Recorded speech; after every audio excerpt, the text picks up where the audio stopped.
नमस्कार सांग मैंने welcome to my channel cook and eat. आज मुझे आपण छतु आंबुल खटार रेसिपी नहीं आसी। यही रेसिपीटा मते मो बो शिखैथिला आ गाँव रे रेसिपीटा बहुत फेमस।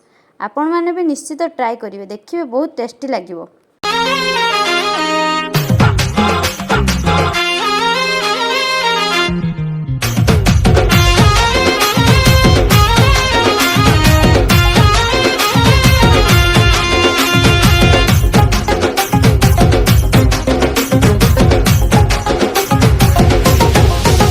आलो खाई जाइथिलु नानीलो झुलुर पुलुर बेनीलो झाड़ सारा सारा भिजी खालुनी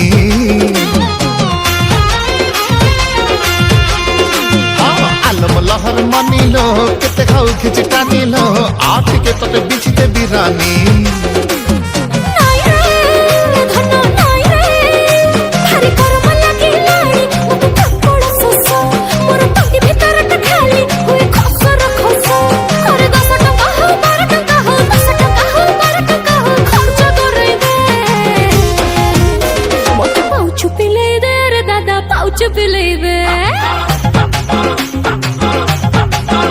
मत